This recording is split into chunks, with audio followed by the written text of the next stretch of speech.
अस्सलाम वालेकुम everyone, my name is आमना गफूर। आज हम इस वीडियो में जिस चीज़ के बारे में बात करेंगे वो है फोबिया, जिसका अगर हम लफ्ज़ी मतलब लें तो जिसको हम डर कहते हैं।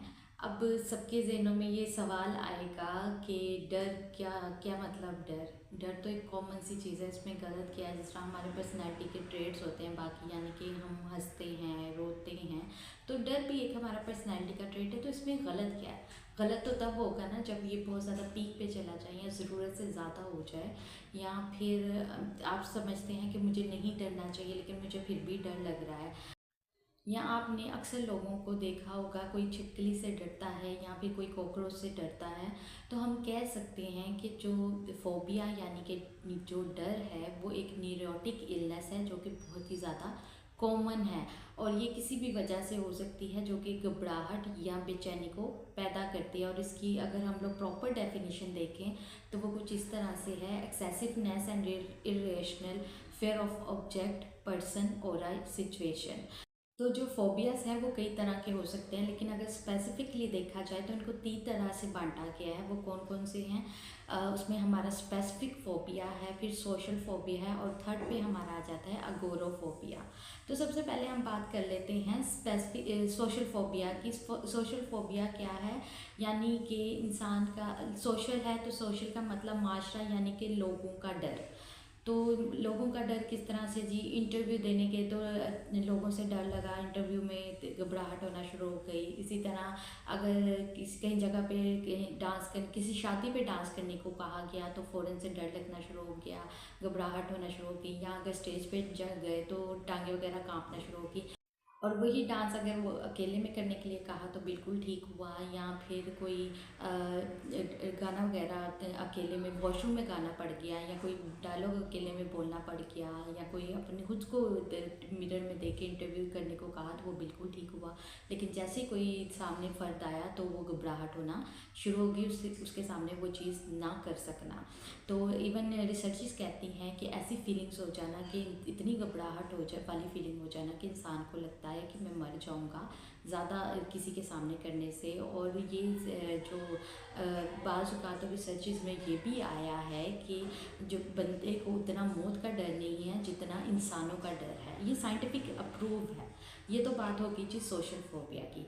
अब बात कर लेते हैं अगले हमारा फोबिया जो कि है अगोरोफोबिया। वो क्या होता है? अगोराफोबिया होता है जी आपका खुली जगह का खौफ, या इन क्लोज स्पेसेस का भी खौफ कह सकते हैं। यानी कि प्लेन में बैठ के जाने का खौफ, या फिर बस में बैठ के जाने का खौफ, या बहुत ज़्यादा भीड़ में जाने का खौफ। और मज़े की बात तो ये है कि अगर उनके पास सिचुएशन ऐसी हो जाना कि अगर सिचुएशन ही बचने वाली हो जाना, कि अगर मेरे पास अगर तो उनके पास बचने वाला कोई रास्ता मौजूद है, सिचुएशन से निकलने वाला रास्ता मौजूद है तो ठीक है। लेकिन अगर सिचुएशन से निकलने का कोई सोल्यूशन या रास्ता मौजूद नहीं है, कोई वे नज़र नहीं आ रहा, तो फिर मसला है घबराहट का, बहुत ज़्यादा अटैक हो सकता है।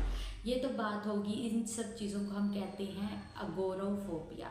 अब तो अगोरोफोबिया हो गया। अब हम बात कर लेते हैं अपने तीसरे जो हमारा फोबिया है, वो है स्पेसिफिक फोबिया। आपने अक्सर देखा होगा कि कई लोगों को इंजेक्शन से डर लगता है। कई लोगों को आपने देखा होगा कि हाइट से फोबिया होता है। कईयों को खून देख के कोई डर लगना शुरू हो जाता है, फोबिया स्टार्ट हो जाता है, घबराहट स्टार्ट हो जाती है।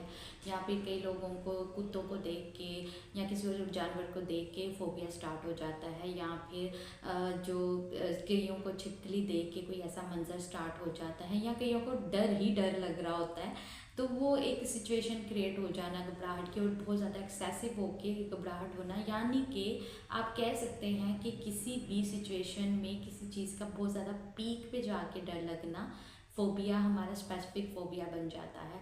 तो या फिर इसकी मुद्दत जो है 6 महीने से ज़्यादा का होना, और उसकी वजह से क्वालिटी ऑफ लाइफ जो है आपकी वो डिस्टर्ब हो जाना, या फिर आपका उस चीज़ को उसकी वजह से उस चीज़ को अवॉइड करना, या आपकी डेली की लाइफ फंक्शनिंग जो है उसका आपका बहुत ज़्यादा डिस्टर्ब हो जाना, ऊपर नीचे काम का हो जाना। तो इस तरह की सिचुएशन को अक्सर हम स्पेसिफिक फोबिया से रिलेट कर देते हैं, या हम इनको डर का नाम देते हैं। ये फोबियाज़ का इलाज बर वक्त होना चाहिए। अगर नहीं होते तो ये आपकी रोज़मर्रा की जो लाइफ होती है उनको डिस्टर्ब करते रहते हैं और कई दफ़ा आपको ये सिचुएशन बहुत ज़्यादा मुश्किल में डाल देती हैं। इनकी अगर आप फोबियाज़ की डिटेल्स देखना चाहते हैं तो वो मैं मेरे आप चैनल पे जाके आप वीडियोस को, दूसरी जो फोबिया से रिलेटेड वीडियोस हैं उनको आप डिटेल में देख सकते हैं और लोगों से शेयर भी करें, अपने फ्रेंड्स वगैरह से। अगर कोई इस सिचुएशन से दो चार हो रहा है तो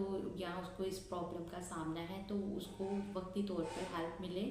और प्रोफेशनल हेल्प के लिए आपको बहुत ज़रूरी है कि आप किसी साइकियाट्रिस्ट या फिर साइकोलॉजिस्ट से रब्ता करें, ताकि आपको जो प्रोफेशनल मदद है, किसी को मेंटली इस तरह का कोई फोबिया या ट्रिगर हो रही है चीज़, तो ट्रॉमा वगैरह, तो उसका बर वक्त इलाज किया जाए, क्योंकि इससे आपकी भी ज़िंदगी ख़राब होती है और आपके साथ साथ जो आपके रिलेशंस में फैमिली या फ्रेंड्स वगैरह हैं उनकी भी लाइफ को बहुत ज़्यादा डिस्टर्बेंस होती है। बाकी मुझे दुआ में याद रखिएगा। अल्लाह हाफ़िज़।